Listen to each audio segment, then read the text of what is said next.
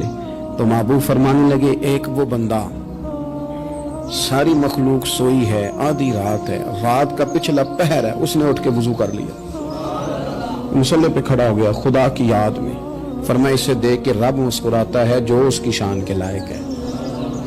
مسکراتا ہے اللہ۔ یہ تو سونے کا ٹائم تھا، یہ تو گہری نیند آنے کا وقت تھا، رات کا پچھلا پہر۔ رات پوے تے بے درداں نو نیند پیاری آوے، تے درد منداں نو یاد سجن دی ستیاں وی آن جگاوے۔ اور ساون کی کالی راتوں میں جب بوندا باندی ہوتی ہے، وہ راتوں کو اٹھ اٹھ روتے ہیں جب خلقت ساری سوتی ہے۔ اللہ مسکراتا ہے۔ اور سننا میرے بھائی، میرے نبی پاک صلی اللہ تعالی علیہ وسلم فرماتے ہیں جب مسلمان نماز کے لیے صفیں بناتے ہیں نا، ترتیب لگ رہی ہوتی ہے، اب اللہ کی بارگاہ میں کھڑے ہوں گے، قیام کریں گے، رکوع کریں گے، سجود کریں گے، فرمایا جب مومن صفیں بناتے ہیں تو رب دیکھ کے مسکراتا ہے، مسکراتا ہے۔ کمال ہو گئے عروج بندگی کا، جو بندے کو دیکھ کے رب مسکرائے۔ خدا بندے سے خود پوچھے بتا تیری رضا کیا ہے، مسکراتا ہے۔ اور میرے نبی پاک علیہ السلام فرماتے ہیں جب مجاہد جہاد کے لیے صفیں سیدھی کرتے ہیں، آج تو یہ رب کے نام پہ مرنے ہی آ گئے، یہ صفوں میں کھڑے ہوں گے، ترتیب سے لڑیں گے، ترتیب سے گلا کاٹیں گے کافروں کا یا شہادت لیں گے۔ فرمایا جب جہاد کے لوگ صفیں بناتے ہیں تو رب انہیں دیکھ کے مسکراتا ہے۔ کتنے نصیبوں والا وہ بندہ ہے جسے دیکھ کے مسکرا دیا۔ او یار کبھی تیرا بیٹا تیرے سامنے مسکرائے نا چھوٹا، تو تیرا دل باغ باغ ہو جاتا ہے۔ تیری ماں بیمار کسی ایک دن صحیح طرح ہنس پڑے تو طبیعت خوش ہو جاتی۔ مجھے بتاؤ نا جس کا رب بھی اسے دیکھ کے ہنس پڑے، جو اس کی شان کے لائق ہے، کیا اس بندے کے نصیبیں ہیں، کیا اس کے مقدر ہیں۔ آپ اس مقام پر اپنے آپ کو لائیں۔ اب دیکھیں نا یہ حدیث آپ نے سن لی، اب ہم نے نا اس طرح صفحے نہیں بنانے جس طرح ساری دنیا، اب ذرا صفحے بھی شوق سے بنائیں گے، آپ ذرا تھوڑا سا شوق پیدا کریں گے، بھئی یہ تو میں وہ کام کرنے لگا ہوں جسے دیکھ کے رب مسکراتا ہے۔ نبی پاک صلی اللہ علیہ وسلم نے فرمایا جب کوئی بندہ توبہ کرتا ہے نا، ہم توبہ کا رٹا لگاتے ہیں، یا اللہ میری توبہ، یا اللہ۔ اور توبہ کا تو مطلب یہ ہے کہ پچھلے گناہوں سے پکی توبہ، آج کے بعد یہ غلطی نہ کرنے کا پکا وعدہ۔ انہیں ساری شب برات رو کے گزاری ہے. بتا سویرے جھوٹ جوڑنے کا ارادہ ہے تیرا؟ آج کے بعد رشوت تو نہیں نہ لے گا, ملاوٹ تو نہیں نہ کرے گا, یہ توبہ ہے. اور اگر سارے کام اسی طرح کرنے تو پھر یہ توبہ کا رٹا ہے, جتنا مرضی لگاؤ. حضرت علی بن ربیعہ رضی اللہ تعالیٰ عنہ فرماتے میں مولا علی کے ساتھ تھا, مقام حرہ کی طرف جا رہے تھے, حضرت علی نے ہاتھ اٹھا کے دعا مانگی ہماری تعلیم کے لیے. ورنہ حضرت علی ہم صحابہ کو محفوظ عن الخطا تو مانتے ہیں نا. ہاتھ اٹھا کے کہا اے اللہ ہمارے گناہ بخش دے, تیرے علاوہ کوئی معاف کرنے والا نہیں. اور پھر حضرت علی آسمان کی طرف دیکھا اور دیکھ کے نا حضرت علی بن ربیعہ کو تو مسکرائے. حضرت علی بن ربیعہ کہنے لگے حضور مسکرائے کیوں؟ وہ فرمانے لگے ایک دن میں حضور کے ساتھ اسی طرح آیا تھا, اسی طرح حضور نے دعا فرمائی تھی ہماری تعلیم کے لیے, اور پھر حضور مجھے دیکھ کے مسکرائے تھے اور فرمایا جب کوئی بندہ رب کی بارگاہ میں اس طرح استغفار کرتا ہے تو رب مسکراتا ہے اور مسکرا کے فرماتا دیکھ لو میرے بندوں کو پتا ہے کہ میرے علاوہ معاف کرنے والا کوئی نہیں. انہیں پتا ہے, تم اس کی بارگاہ میں رجوع تو لاؤ, آؤ تو صحیح دعا سو لے کر.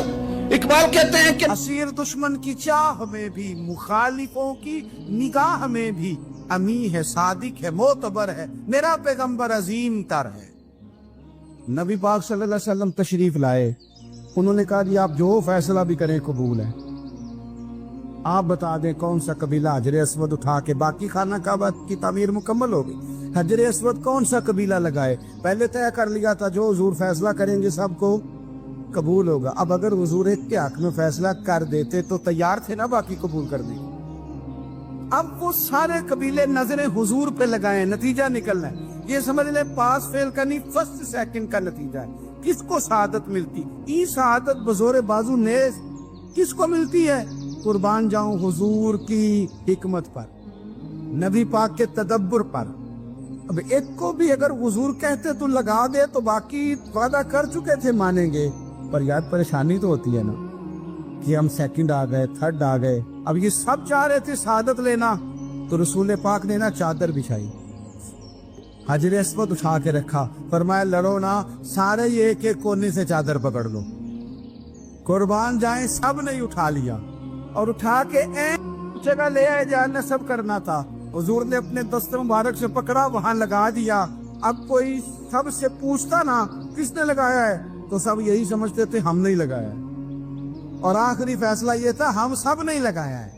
یہ حکمت ہے رسول پاک کی. تیرے آگے ہے یوں دبے لچے فصحا عرب کے بڑے بڑے, کوئی جان منہ میں زبان نہیں بلکہ جسم میں جان نہیں. نبی پاک علیہ السلام نے فرمایا جو نماز تم اپنے گھر کے اندر پڑھو گے ایک نماز کا اللہ تمہیں ثواب دے گا, جماعت کے ساتھ پڑھو گے تو 27 نمازوں کا ثواب. لیکن فرمایا وہی نماز اگر تم میری مسجد نبوی میں آ کے پڑھو گے تو اللہ 50,000 نمازوں کا ثواب عطا کرے گا, 50,000 نمازوں کا. اور مدینے والے حبیب فرمانے لگے وہی نماز اگر تم نے بیت اللہ میں آ کے پڑھی تو نماز ایک ہوگی, لیکن رب تمہیں 1,00,000 نماز کا ثواب عطا فرمائے. اب یہ فضیلت حضور نے بیان کی. فضیلت دیکھیں, اللہ تعالیٰ کی رحمتیں ہر جگہ برستی, یہاں کب برسیں گی ہمیں کوئی پتہ نہیں. تقریر کے وقت, خطبے کے وقت, نماز کے وقت, دعا کب برسیں گی نہیں پتہ. لیکن خانہ کعبہ کا جو معاملہ ہے اور وہاں جو رحمت کا معاملہ ہے, ملا رومی فرماتے کہ خدا کی رحمت اگر تجھے اتنی مل جائے نا قطرے کے برابر بھی, تو سمجھ لے تیری دنیا بھی بن گئی اور تیری آخرت بھی بن گئی. اب میرے نبی پاک علیہ السلام کی حدیث سنے, حضور فرماتے ہیں روزانہ بیت اللہ شریف پر اللہ کی 120 رحمتوں کا نزول ہوتا ہے. یا رسول اللہ کس وقت ہوتا ہے؟ فجر کے وقت, ظہر کے وقت, عصر کے وقت, طواف کے وقت, نماز کے وقت. کب؟ تو حضور نے طے کر کے بتایا. فرمایا 120 رحمتیں اللہ خانہ کعبہ پہ نازل فرماتے ہیں. یا رسول اللہ کب؟ فرمایا 60 رحمتیں تو ان پہ برستی ہیں جو بیت اللہ کا طواف کرتے, اور فرمایا 40 رحمتیں اس پر برستی ہیں جو حرم شریف میں نماز پڑھتا ہے. اور حضور فرماتے ہیں کچھ بھی نہ کرے, بس بیٹھ کے کعبے کی زیارت ہی کرتا رہے, 20 رحمتیں تو اللہ اسے بھی عطا فرما دے. کتنی مقدس جگہ ہے, وہاں جانے کا ذوق, وہاں جانے کی تڑپ, وہاں جانے کا شوق. ان لوگوں سے تھوڑا سا شکوہ ہے جو کہتے ہیں جی میں نے جی بڑی راج راج کے زیارت کر لی ہے، بس راج گئے، ختم ہو گئی بات۔ سنو، نبی پاک علیہ السلام نے 53 سال حیات ظاہرہ کے وہاں گزارے، 53 سال، لیکن جناب صدیق اکبر رضی اللہ تعالیٰ عنہ فرماتے ہیں قربان جاؤں، جس رات میرے کریم محبوب علیہ السلام ہجرت کی رات مکہ مکرمہ سے نکل رہے تھے تو حضور پلٹ پلٹ کے بیت اللہ کو دیکھتے، حضور پلٹ پلٹ کے دیکھتے تھے، اور پھر میرے محبوب کریم علیہ السلام نے پلٹ کے کعبے کی طرف دیکھ کے فرمایا بیت اللہ تو مجھے بڑا ہی پیارا ہے، تو مجھے بڑا ہی پیارا ہے، اے شہر مکہ تو مجھے بڑا ہی پیارا ہے۔ فرمایا اگر میری قوم مجھے پریشان نہ کرتی میں تجھے کبھی چھوڑ کے نہ جاتا۔ 53 سال رہنے کے باوجود بھی حضور کا بیت اللہ سے پیار، نبی پاک کی اس شہر کے ساتھ وابستگی، وہ دلچسپی، وہ ذوق، وہ شوق، وہ کیفیات، کیوں مان پڑتے جا رہے ہیں ہمارے جذبے؟ ہمارے سیاست کی باتیں روز ہونے لگی ہیں، بحثوں کی باتیں روز ہوتی، لیکن اپنا عشق مضبوط کرنے کی بات، آپ یقین کریں یہ جو عشق ہوتا ہے یہ بندے کو آزاد کر دیتا ہے، یہ بندے کو عشق آزاد کر دیتا ہے۔ اعلیٰ حضرت فرماتے ہیں اے عشق تیرے صدقے جلنے سے چھٹے سستے، جو آگ بجھا دے گی وہ آگ لگائی ہے۔ اور علامہ اقبال کہنے لگے اقبال سمجھاتے ہیں، وہ کہتے ہیں بجھی عشق کی آگ اندھیر ہے، اب مسلمان نہیں اب خاک کا ڈھیر ہے۔ کہتے ہیں بغیر عشق کے نا کوئی کام بھی، نماز بھی بغیر عشق کے پڑھی جاتی ہے تو کوئی مزہ ہی نہیں دیتی، بندے کہتے ہیں دل ہی نہیں لگتا، پیری مریدی ہے بغیر عشق کے ایسے رسم ہی ہے، ٹھیک ہے گزارا چل رہا ہے، قرآن شریف کی تلاوت ہے تو بغیر عشق کے کیسے کیفیات چلیں گی؟ اللہ رسول کے ساتھ پیار ہے تو کوئی دلچسپی نہیں، کوئی شوق نہیں، کوئی کیفیت۔ آپ یقین کریں کچھ بندوں پہ بندے کو تڑپ آ جاتی ہے، شوق آ جاتا ہے، یار یہ اس کو کیسے نکالیں، یہ کس طرح کا پیار کرتے ہیں، آ کے بیٹھا رہتا ہے، چپ کر کے بیٹھا رہتا ہے، کہتا ہے جی کوئی کام نہیں بس 10 منٹ ملنا ہے، بندے کو اس بندے پر ویسے ہی پیار آ جاتا ہے۔ کچھ ایسے سنگی ہوتے ہیں جو آستانوں پہ 10 چکر لگا کے آتے ہیں، شکوہ نہیں کرتے کہ میں 100 دفعہ بھی آیا ہوں فلانے حضرت ملے نہیں، وہ وارفتگی ہے، وہ شوق ہے ہمارا۔ جب تک اللہ رسول کے ساتھ رشتہ عشق کا تھا، پیار کا تھا، ذوق کا تھا، درد کا تھا، خلوص کا تھا، آپ یقین کریں طبیعتیں جمی ہوئی تھی۔ نبی پاک نے نا ہمیں تکلیف میں رہ کے پیار کرنے کا درس دیا۔ بخاری مسلم میں حدیث ہے، حضور اپنے مدینے کی شان بیان کرنے لگے، حضور فرمانے لگے، محبوب فرماتے ہیں یمن فتح ہوگا تو وہاں کھیت اچھے ہوں گے، کھلیان اچھے ہوں گے، کاروبار اچھے ہوں گے، تو کچھ لوگ مدینے والے وہاں جا کے رہنے لگ جائیں گے، آباد ہو جائیں گے، لیکن حضور فرماتے ہیں المدینہ تو خیر لہم لو کانوا یعلمون۔ بات کو سمجھنا، فرمایا کہ وہاں کھیت کھلیان اچھے ہیں، ان کا کاروبار وہاں زیادہ چلے گا، لیکن رسول کریم نے فرمایا مدینہ ہی ان کے لیے بہتر تھا، کاش وہ اس بات کو جان لیتے۔ فرمایا پھر عراق فتح ہوگا تو وہاں بھی کچھ لوگ چلے جائیں گے، کاروبار ان کا اچھا چل جائے گا، وہاں رہنے لگیں گے، لیکن فرمایا المدینہ تو خیر لہم لو کانوا یعلمون، فرمایا مدینہ ہی ان کے لیے بہتر تھا، کاش وہ سمجھ لیتے۔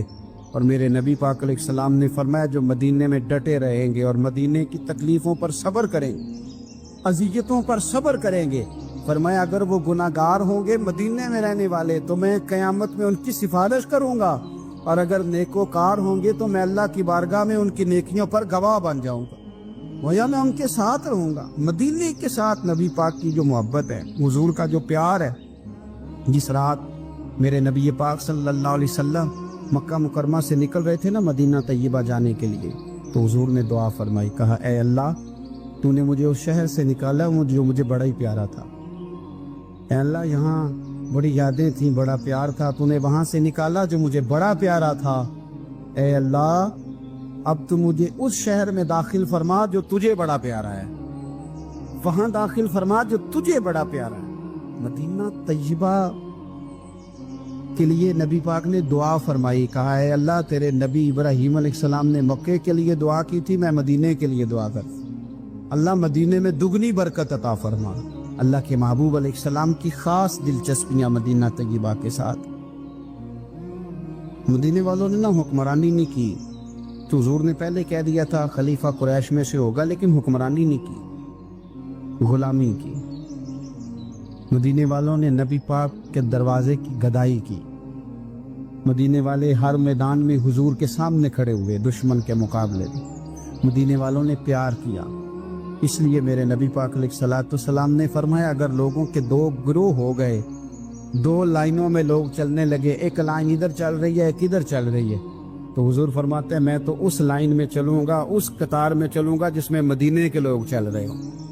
انصار مدینہ کے ساتھ حضور کا پیار، اس شہر کے ساتھ حضور کی دلچسپیاں، پیار دیکھیں نا، بندہ جب اپنے گھر واپس لوٹ کے آتا ہے تو شوق ہوتا ہے ذرا جلدی سے نا گھر پہنچ جاؤں، ذرا تھوڑا جلدی چلا جاؤں۔ کئی سفر سے آئے، صحابہ فرماتے ہیں کہ جب نبی پاک کسی جنگ سے، جہاد سے، سفر سے لوٹتے، مدینے کی عمارتیں نظر آتی تو گھوڑا تیز کر لیتے، اپنے اندر نا یہ ذوق پیدا کریں، یہ پیار پیدا کریں۔ آپ یقین کریں کوئی ٹھنڈے ٹھنڈے مسلمان، وہ کوئی کیفیت نہیں، صبح سے شام تک میں دوستوں سے کہا کرتا ہوں الحمدللہ کبھی ایک آیت پڑھ لینا قرآن پاک کی ترجمہ اور تفسیر کے ساتھ تو سارا دن وہ گھومتی رہتی ہے دماغ میں، رات کو اس کا ذائقہ رہتا ہے روح میں۔ تو جب میں اور آپ سارا دن پڑھیں، سیاست کریں، سیاست سنائیں، کہانیاں کریں، غیبتیں، پھر دماغ میں الٹے سیدھے خیالات ہی آنے۔ تو اگر صبح اٹھتے ہی سب سے پہلے مدینے والے کی ایک نعت سنی جائے اور شام کو سوتے وقت بھی ایک نعت سنی جائے، ایک نعت نعمتیں بانٹتا جس سمت وہ ذیشان گیا، اس طرف منشی رحمت کا قلم دان گیا، تجھے جانا تجھے مانا نہ رکھا غیر سے کام، للہ الحمد میں دنیا سے مسلمان گیا۔ تو اگر یہ ذوق بنا لیا جائے تو انشاءاللہ رات کو بھی آپ کو نا مدینہ ہی نظر آئے گا، انشاءاللہ خواب میں بھی آپ ٹکٹنگ کرا رہے ہوں، آپ ویزا ہی لگوا رہے ہوں گے، لیکن شرط یہ ہے کہ وہ کیفیت ہو، وہ پریم ہو، وہ پیار ہو۔ مدینے والوں نے بڑی غلامی کی، کبھی کوئی شکوہ نہیں کیا، ویسے کبھی کبھی اللہ موقع بناتا تھا، کبھی کبھی نا مدینہ شریف میں ایسے ہوتا تھا کبھی کبھار۔ ایک دفعہ نا جب کچھ علاقے فتح ہوئے تو بڑا مال آیا فتح مکہ کے بعد، تو بخاری مسلم میں حدیث ہے، اسلام کے اندر یہ ہوتا ہے کہ جو نیا کلمہ پڑھتا تھا اسے مال غنیمت میں سے زیادہ حصہ دیا جاتا تھا، اس کو کہتے ہیں مؤلفۃ القلوب، تالیف قلب کے لیے۔ تو چونکہ یہ قانون تھا تو نبی پاک صلی اللہ علیہ وسلم نے نا مکے والوں کو ذرا مال تھوڑا زیادہ دیا۔ مدینے میں سے ایک آدھ نوجوان نے کہا کہ حضور نا آپ اپنے رشتہ داروں کی طرف توجہ زیادہ کرنے لگے، یہ بھی محبت کی جنگ ہوتی ہے نا، قربان جائیں۔ حضور سید عالم علیہ السلام تک بات پہنچی اور اسی طرح پہنچی کہ ایک آدھ نوجوان نے بات کی ہے۔ نبی پاک علیہ السلام نے ترکی خیمہ لگوایا، فرمایا مکے والا کوئی نہ آئے بھائی، صرف مدینے والے آئیں۔ سارے حضور کے سامنے بیٹھ گئے، ذرا منظر دیکھنا، حضرت ابو ایوب انصاری رضی اللہ تعالیٰ عنہ سے لے کر سارے انصار۔ حضور نے فرمایا بھی میں نے سنا ہے تم میں سے کچھ نے کہا ہے کہ حضور اپنے رشتہ داروں کو زیادہ دینے لگے۔ رو پڑے مدینے والے، یا رسول اللہ وہ تو ایک نوجوان نے غلطی۔ فرمایا نہیں تم کہہ سکتے ہو کہ یا رسول اللہ صلی اللہ علیہ وسلم مکے والوں نے تو آپ کو تکلیف دی تھی، ہم نے آپ کو ٹھہرایا، تم کہہ سکتے ہو چونکہ تم نے ٹھہرایا تھا۔ مدینے والے رونے لگے کہ یا رسول اللہ ہم کون ہوتے ہیں ٹھہرانے والے، وہ تو آپ آئے، اللہ نے مدینے کو شانیں عطا کر دی۔ میرے محبوب نے فرمایا تم کہو نا کہ یا رسول اللہ مکے والے تو بدر میں تلواریں لے کے آ گئے تھے، ہم تھے جنہوں نے سینے پیش کیے تھے۔ وہ رو رہے ہیں، نہیں حضور ایسا تو نہیں ہے، وہ تو آپ نے مہربانی کی تو بدر میں ہم میں سے کچھ شہید ہو گئے، کچھ غازی بن گئے کی برکت سے۔ حضور نے فرمایا تم کہو کہ احد کے میدان میں انہوں نے پتھر مارے تھے، ہم نے سینہ پیش کیا تھا۔ حضور بھی رونے لگے، مدینے والے بھی رونے لگے۔ نبی کریم نے فرمایا تم کہو کہ جانے ہم نے قربان کی، تم کہو کہ حضور ایک قربانیاں ہم نے دی، کہہ سکتے ہو تم نے دی ہیں، ہمارا حق بنتا ہے کہو۔ اور جب رو رو کے بے حال ہو گئے تو سرکار بھی روئے، کھل کے روئے، پھر آنسو پونچھے اور کریم رسول فرمانے لگے وہ بھولے مدینے والو، کیا تم یہ نہیں پسند کرتے کہ لوگ جب اپنے گھروں میں جائیں تو بھیڑ بکریاں لے کے جائیں، اور جب مدینے والے اپنے گھر جائیں تو اللہ کے رسول کو ساتھ لے کے جائیں؟ تم یہ نہیں پسند کرتے کہ تمہارے ساتھ میں جاؤں؟ یہ نہیں تمہارا شوق؟ دیکھو کسی کے حصے میں کچھ آیا، کسی کے حصے میں کچھ آیا، کسی کے حصے میں کچھ آیا۔ مدینے والے وہ لوگ ہیں جن کے حصے میں اللہ کا پیارا حبیب آیا۔ تمہیں رسول کریم ملے، تم کتنے خوش بخت ہو، کتنے خوش نصیب ہو۔ تمہیں نبی پاک کا ساتھ ملا، حضور ہے، یہ ہے ارض جنت، یہ طیبہ کی زمین ہے۔ جنت بھی یہیں اور مال کے جنت بھی